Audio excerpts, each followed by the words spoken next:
Like they're doing mental gymnastics to even pretend like this is credible, okay? Do I believe that this woman probably was assaulted by Jeffrey Epstein? Of course, probably, because Epstein's been accused of the same thing over and over. But she said that Trump tied her to a bed when she was 13 years old and took it. He's never been accused of anything like that ever before, since, ever. Nothing. Nothing like that. Epstein has been accused over and over and over. Now, given the fact that this case came out in 2016, it happened in 1994 supposedly, and the first time anyone hears anything about it is in 2016, 2 months before Trump is about to go and potentially get elected versus Hillary Clinton. What do you think is more likely? That he actually did this, or that someone in the Hillary Clinton camp went and dug up an old Epstein case and then paid someone to say, well, why don't you add Trump to it? Trump was friends with you. Did you ever see Trump at one of these events? Oh, I did. Well, listen, all your credit card debt can be gone if you just say that Trump also did this, you know? Maybe Trump also, that's why she canceled every single press conference. And so she dropped every single lawsuit. Every bit of her behavior indicates that this was a lie. Every single bit of it. But guess what happens if they bring her back out in front of Congress right now? All right, Jesse on Fire, welcome back. So we have absolute barn burner stories for you guys today, okay? We have new information on Adam Schiff, that he thought he was going to be the director of the CIA as he was systematically rigging, like he's going to jail, okay? Like bottom line, he's going to jail, okay? Adam Schiff's going to jail. James Comey's going to jail. I do believe that. I want to be crystal clear about this. Every time I talk about this, people are like, nothing's going to happen. These guys are going to jail, okay? Like they have set up, they tried to put Trump in jail, and Trump is the president. And now he has his DOJ focused exclusively on putting these guys in jail. They're going to get charged, okay? And I'm going to show you why. And they deserve it, because James Comey also in this story, okay? Because now we have this new release on what he did related to, it's all of this stuff had to do with leaking information to the New York Times to like rig all public opinion against Trump. Totally illegal, okay? Totally illegal. And so the statute of limitations of limiting and willing, this has happened in 2017, bottom line. And then Adam Schiff approved these leaks, intel leaks to smear Trump. Thought he would be the CIA chief. That huge story. Okay, we're gonna get into that. And also, okay, in another, I mean, this is crazy. Okay, so a new Jeffrey Epstein, Ghislaine Maxwell bipartisan committee is going to have new victims of Ghislaine Maxwell and Jeffrey Epstein come before Congress and testify publicly. Okay. So we're all going to get to see this. And I'm going to tell you why this is really important, specifically because someone sent this to me yesterday. Now, I am in no way claiming that this is in any way real. Okay. I want to be perfectly clear about that, because what we're going to be talking about, these four, oh, you can't see my tabs, but there are 4 tabs that I'm going to show you consecutively. And I want you to look at the dates. Okay. And I'll tell you why this is important. So this one right here, November 4th, 2016, woman suing Trump over alleged teen grape drops suit. 2016, okay? 11/4/2016, okay? Now, why does that date jump off the page, guys? Oh, so it happened right before the 2016 election when he was about to go up against Hillary Clinton. Like, November of 2016. Seems like a pretty, coincidental timeline for anyone to be talking about a teen grape of one of the candidates. This is what they always did, right? Okay, well, check this out. In 2019, okay, so everyone assumed that this woman was not real. And the reason why this is important is because what she said happened was she said that Trump and Epstein together trapped her and then, assaulted her or whatever. Okay, so this is the accusation in 2016 had to do with Jeffrey Epstein and Donald Trump. Again, I want to be crystal clear. I'm not saying that this actually happened, okay? My concern, just to be clear, is that they're going to take whoever this person is and they're going to put her up in front of the world and let her talk, okay? Because it would be the absolute end of Trump's presidency if that happens, like whether it's true or not, all right? Because, again, because there is historical record of them making this accusation, if they take her and they put her in front of the world and let her talk, I mean, it'll be an absolute catastrophe. And again, I am not saying that they actually did this at all, okay? But check this out. So look, this is from 2019. Okay. So, it's a year before the 2020 election, but this is right in the heart of when they were smearing him, constantly. But Trump's sexual assault accuser is real and in hiding, says her former attorney. Okay. So listen to this. California woman who accused Donald Trump of raping her a quarter century ago when she was 13, okay, with Jeffrey Epstein. That's what this story is, all right? We're going to get into that also. Okay, now check this out. In 2024, right before the 2024 election, they brought this up again, okay? So this is this big thing that they think they have in their back pocket, and my concern is that they are going to bring it back out in front of the American people right now when they think they have them on the ropes on the Epstein thing, all right? Because here you go, right? The Post alleges that Trump, the presumptive American Republican nominee for this year's presidential, forced young girls to perform acts. This amassed 17 million views on X. It's because they said that it was him and Epstein that did this together. All right. Again, for the 100th time, I am not saying that I believe this at all. I am saying I'm concerned that that is who they are going to put in front of Congress, and it's going to be a nightmare. Just to reiterate how credible most of these accusers are, here's E. Jean Carroll, okay, just one more time. E. Jean Carroll, who New York awarded $83 million to. Okay? Because some very distinguished... Oh, by the way, this is the one who said that he raped her in a department store, in the least credible story in the history of sexual abuse accusers. There's never been a person less credible than E. Jean Carroll, okay? Her story is idiotic. No one believes her unless they're so stupid that it's hard to even, quantify. I just want to show you how crazy she is real quick, and then we're going to get into each of these stories, okay? Mice live here. Kahneman lives in the kitchen. Taberski lives in the bedroom. This is my shed. And on that side are the books that most influenced me growing up. On the door are the lists of my dogs. Marky, Fortuna de la Spunky, Heidi, Tits, Bloody, and Hepburn. Tits and Bloody are the names of her dogs, okay? She's batshit crazy. And in the next part, she talks about painting the entire fort. Look at this. She painted all the rocks, and then she painted all the trees because she's completely batshit, okay?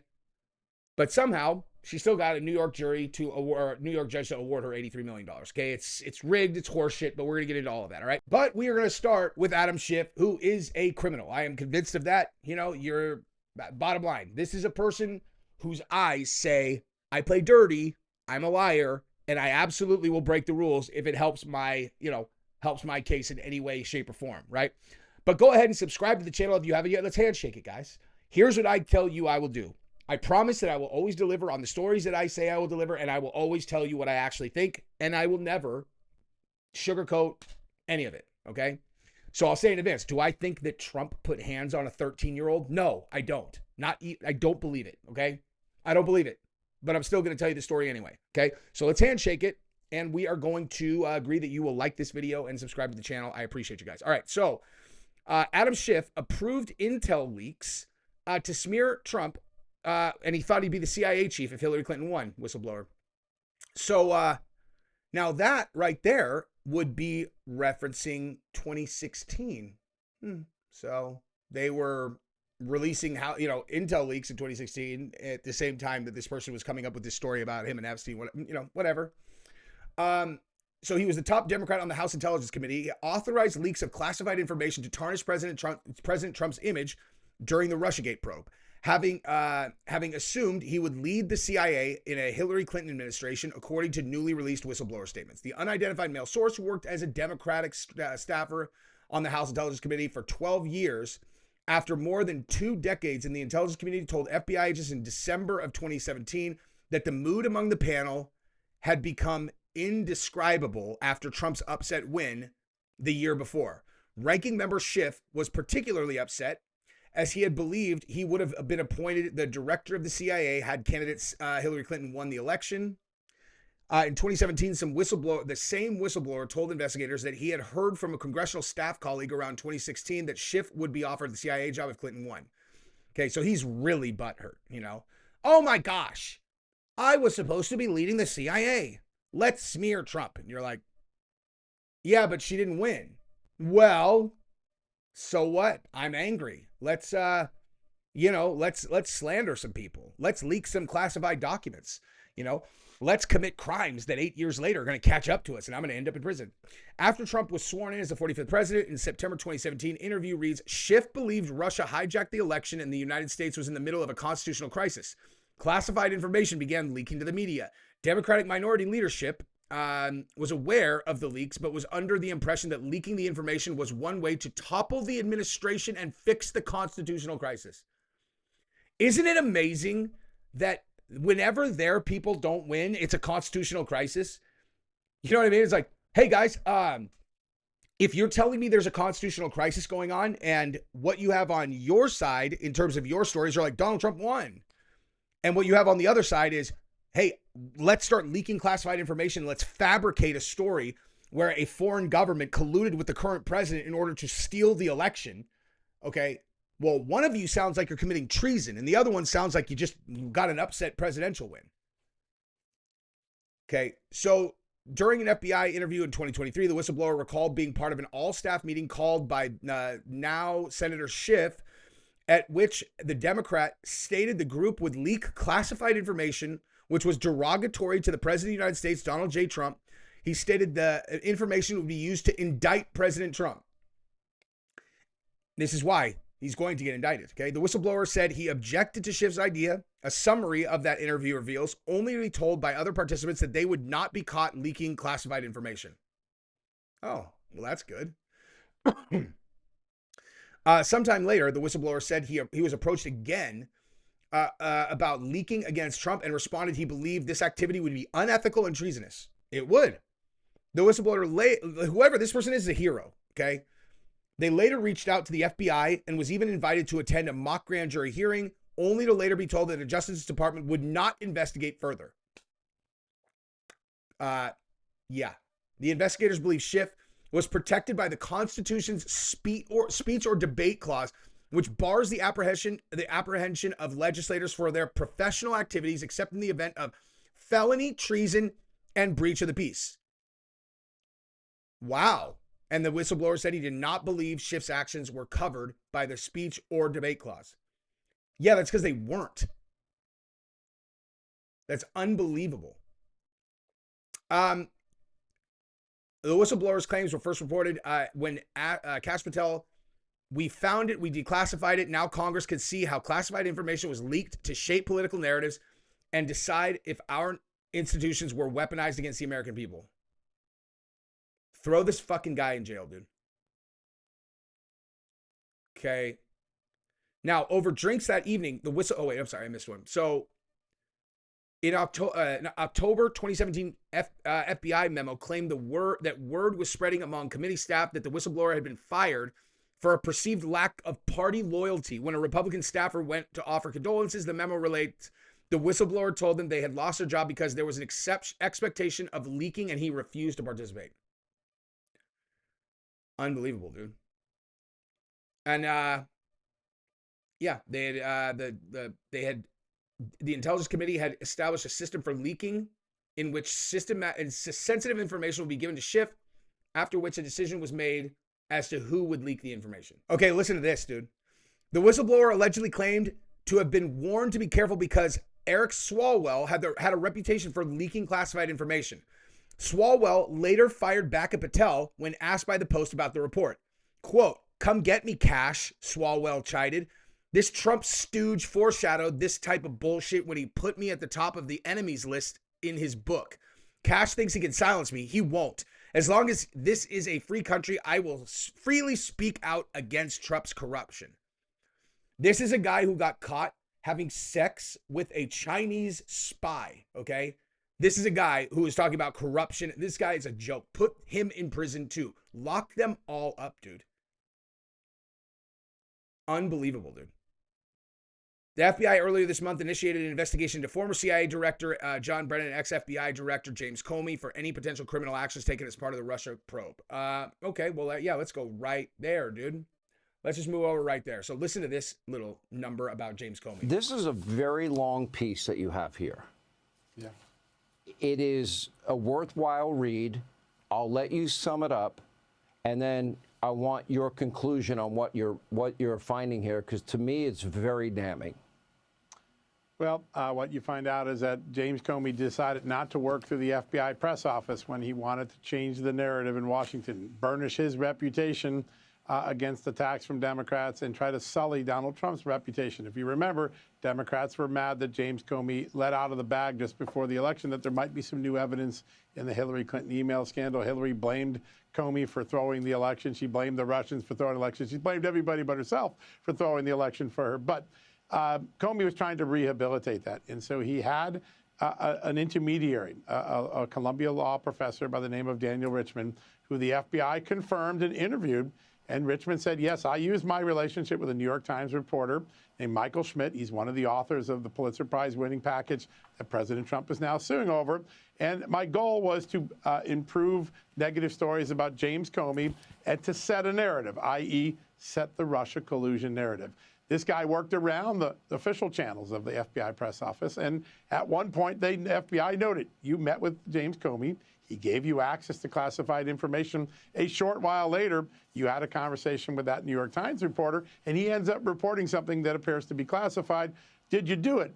And he gives, I think, perhaps the most famous denial people will remember, since Bill Clinton says it depends what the meaning of the word is when he tried to obfuscate whether he had an affair with Monica Lewinsky. He says, I can say, I don't think I confirmed the information. I can say with a discount that I didn't give him the classified information. With a discount means you got to give me some room. It's an extraordinary moment. The FBI clearly had strong suspicions that this was a potential backdoor for information, maybe classified information, to get out to the media with James Comey's fingerprints on it. And they didn't go much further. They didn't put Comey before the grand jury, that we can tell. They didn't appear to put this gentleman, Daniel Richman, before the grand jury. And like Adam Schiff, as we told you last night, here they have an eyewitness whistleblower said, I was in the room when he authorized leaks of intel. These end up being a dead end again. And it's another reminder of a dual system of justice that the Justice Department had the last 6 years. These are documents that were never given to Jim Jordan. Jim Jordan confirmed that to me today. And we're just learning 8 years later, because of what Kash Patel turned over, that the FBI had all the evidence of how the false narrative of Russia collusion was spread across this country to the detriment of voters, to the detriment of President Trump's first campaign, and they did nothing about it. It's a credit to the FBI. It's a credit to Kash Patel. It's a credit to the people that are involved in sharing this information now with the public. You get the idea, okay? These guys are... Oh, man. Honestly, this right here is why you don't open the door like, if you're in government, you don't open the door on indicting your political rivals. That's why they never did it before. Because now you open the door to getting indicted, and you know you were breaking the law. Like, of course they were breaking the law. You leaked classified information to the New York Times. That's illegal, dude. Okay? And you did it specifically to attack your political enemies. And then, you know, fast forward to when Trump, you know, between 2020 and 2024, they're like, screw it. If he's going to run again, let's put him in jail. And you tried that. Then he won again. And now he's going to put you in jail. And I will have absolutely zero sympathy for them. Okay? I hated it when they were doing it to Trump. But I knew it was going to come back to them if they did. And so now when it does, I don't feel bad for him at all. I just don't, man. But let's move over here, because this is actually it's a much more serious potential impact on the Trump presidency. Because, again, if they put this girl that we're talking about in front of the American people, like, this is going to be a wrap forever. Okay? Bipartisan duo of congressmen announced that survivors of sex offender Jeffrey Epstein abuse will visit Capitol Hill, with some revealing their experience for the first time. Reps Thomas Massey and Ro Khanna, Democrat, California, announced that they will hold a press conference with the survivors on September 3rd, the day after Congress returns from its August recess. Okay, the reason why I say that this might be somewhat like that is because they're clearly not doing this. Trump's not asking them to do this. Trump's trying to make this thing go away. The event will feature appearances from those who survived incidents with Epstein and his accomplice Ghislaine Maxwell, who were both found guilty of sex trafficking. I will be hosting a press conference at the Capitol, joined by survivors of Epstein and Maxwell's abuse, several of whom will be speaking out for the first time. I mean, honestly, I like this, dude. I hope that they do this, and I hope that this affects, Ghislaine's likelihood of getting a pardon. The survivors deserve justice, and the Americans deserve transparency. Attorneys for Epstein and Maxwell survivors were also expected to attend the Capitol Hill press conference as pressure has mounted for the White House to release additional files. Yada yada yada. Okay, so this is the story. Okay, so this is the story that they are, that I referenced earlier. So a woman who accused Donald Trump of graping her 2 decades ago when she was a 13-year-old aspiring teen model has again dropped a federal lawsuit over the alleged assault. Accuser, identified in the lawsuit by the pseudonym Jane Doe, was expected to appear at a news conference in Los Angeles Wednesday, but that appearance was abruptly canceled, probably because she's not telling the truth. Probably because she's lying. You know what I mean? Like, okay, this is my point. Every time that there is an accuser who is being prodded out as a weapon by the other side, and then something keeps happening. Oh, they keep dropping the lawsuit, or oh, they were going to do this press conference, and then they backed out at the last second. I think they're lying. I don't think it's real. Like that, to me, that appears to be a political weapon. The reason this political weapon is important is because this happened in 2016, and her accusations were specifically targeted at Trump and Epstein together. Okay. I don't think it was true then. I don't think it's true now, but I do think there is a high probability that they're going to use it against him now because it's such an easy weapon for them to use. So when I hear, oh, these Epstein accusers are going to come up and start talking to Congress. Okay. I'm concerned that this is going to be that, and it's going to be a massively damaging moment for Trump's presidency because they already have all these Democrats are all convinced 100% that Trump is like some serial kid rapist. So dumb. Do you want to know what one of the number one trending hashtags on X is? Okay, I just saw it in one of these other ones that you guys couldn't see it because it was too far over. It was hashtag pedo president. I'm like, that's just like, what? There is not one drop of evidence of that, like none. Okay, what you have is some lady who, right at the right time in 2016, so, oh yeah, when I was 13 years old, Trump did this to me. And they're like, okay, so do you want to come tell your story? They're like, no, I'd like to cancel that. The lawyer who organized the event, Lisa Bloom, said Trump's accuser had received threats and was too frightened to show up. Maybe because someone paid her to lie. You know what I mean? In the most recent suit, Trump's accuser asserted that while she was exploring a modeling career in 1994, she attended a series of parties at the Manhattan home of prominent investor Jeffrey Epstein. She alleges that during those parties, the real estate mogul tied her to a bed and raped her. She also claimed Epstein raped her during that series of gatherings. You want to know what I honestly think? Let me just tell you what I honestly think. I think that she really was a victim of Jeffrey Epstein. And I think operatives that are enemies of Trump were like, but, tell us, like they found out that she probably said, oh yeah, I'd seen Trump at some parties. And they're like, well, what if you said that Trump did that to you? She's like, what? They're all, we could give you a lot of money. Like you heard about the accuser who came out and admitted that she was paid $100,000 to accuse Andrew Tate in advance. They gave her $100,000 to come out and accuse Andrew Tate of grape, right? And you have this woman here who said that she was raped by Jeffrey Epstein when she was 13. And at the perfect time, that's why I am highly suspicious that someone paid her to say Trump did it.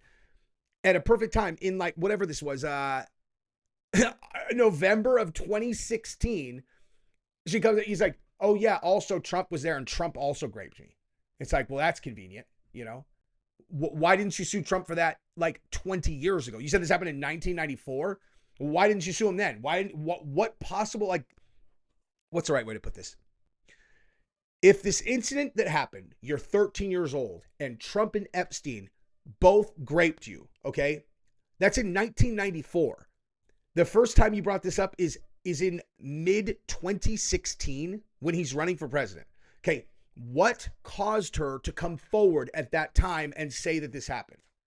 Okay, like what was the catalyst for her to come forward?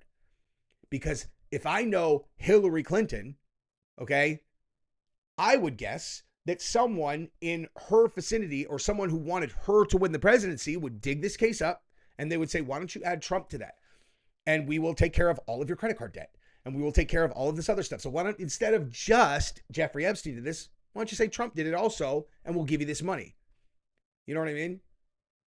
Because do I believe that Trump tied a 13-year-old to a bed and raped her? No, I do not believe that at all. So in this suit, okay, and also, by the way, before I even go forward, remember what happened when they said a 13-year-old said that, Jay-Z and Diddy, both raped her at a very convenient time, just like this. Turned out she had made up the entire thing. Even her dad refuted her story and she got exposed. It was a lie. Okay, it was a lie. The lawyer, do you know what a 13-year-old looks like, you guys? My daughter's 13 years old. Okay, there's no way that Trump tied a 13-year-old to a bed and did this. Okay, I don't believe that at all. Like zero. I 0% believe this even a little bit. Okay. In the most recent suit, the accuser asserted that while she was exploring a modeling career in 1994, she attended a series of parties at the Manhattan home of prominent investor Jeffrey Epstein. Alleges that that the real estate mogul tied her up and raped her, and that Epstein raped her series of gatherings. The accuser's lead attorney, Thomas Meager of New Jersey, did not immediately respond to requests for comment. He filed a one-page notice dismissing the case Friday evening in federal court in Manhattan. No explanation was given for the action. He did not immediately respond to requests for comment Friday. Through his attorney, Trump had flatly denied the woman's allegations. It is categorically untrue, completely frivolous. It's baseless, irresponsible. I won't even discuss the merits because it gives credibility that it does not deserve. Yeah, that's what it is. So that's the, and then they dropped it again. So they had dropped it one time, then they refiled it later that month, then they dropped it again. And it's fucking ridiculous. Okay. Now, check this out, okay? So this happens 3 years later, okay, in October of 2019. Trump's assault accuser is real and in hiding, says her former attorney.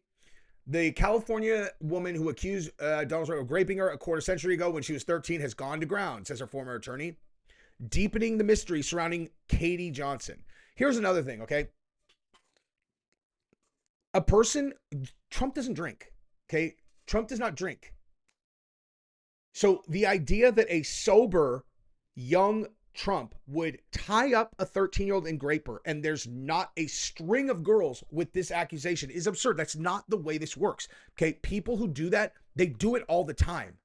Rich, powerful people who do that kind of thing, they do it all the time. They don't it doesn't happen one time and then there's no other accuser. Whoever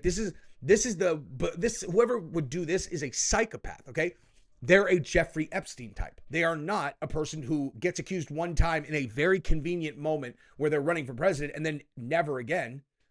Think Kavanaugh, right? Although Kavanaugh's accusation was so stupid that it's hard to even, when you actually read what her story was, even her story was dumb. I'm like, even if the story's true, he didn't even do anything.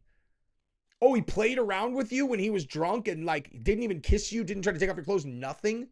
Just made a joke, so dumb, dude. This is what the DNC does, dude. This is what they do. They do this to everyone. They make outlandish accusations of sexual, misconduct or assault or whatever. Okay? And especially given that this girl probably really was assaulted by Jeffrey Epstein. So, okay. So, Katie Johnson. So, recent attempts to reach her have revealed that she has disconnected her telephone number. The New Jersey attorney who represented Johnson in 2016 wrote an email. Probably because she's like, I never wanted to get involved in this. You guys made me lie. Katie Johnson and Jane Doe are pseudonyms for the woman used to sue Trump and convicted sex offender Jeffrey Epstein in California and New York federal courts 3 years ago, before Trump was elected president in 2016 and before authorities say Epstein in jail while facing the trafficking charges. According to the filing, okay, we already know all this. So Johnson's never gained as much traction as other misconduct allegations. For several reasons, Johnson's initial lawsuit filed without an attorney included a hinky phone number and an unverifiable mailing address and was swiftly dismissed by the District of California. She withdrew her second lawsuit and canceled a press conference days before the election, citing fears for her safety. The sum total was that the press didn't know what to make of Johnson or those surrounding her and moved on to controversies such as the Access Hollywood tape and the Stormy Daniels payoff. Okay, let me read that to you again. Okay. The sum total was that the press didn't know what to make of Johnson or those surrounding her, and they moved on to other controversies such as the Access Hollywood tape, which is who cares, and the Stormy Daniels payoff. Who cares? But since multiple women emerged this year with shockingly similar stories about how Epstein recruited and enslaved them as young girls, some of the people who believed Johnson in 2016 say her claims should be reconsidered. About Epstein, maybe. There's no one who's ever accused Trump of this. Okay, like this is a one-time thing. If anything, by your logic that they should reconsider this related to the Epstein thing, you should dismiss it in terms of the Trump stuff because no one's ever accused Trump of this, ever. Okay, so, and then here, Katie Johnson allegations, everything we know. So this is a year ago. Another, like this is another viral post that happened from this 2016 thing a year ago. Okay, my concern is that if they get a hold of this girl and they parade her up in front of Congress or in front of whatever, it's a headshot for him. And I don't believe he did it at all. I don't think there's any chance that this is true as it relates to him. Do you guys really believe that Trump tied a 13-year-old to a bed and then did this? Do you guys really believe that? And then just never did it again? It's the stupidest thing ever, dude. I'm done talking about it.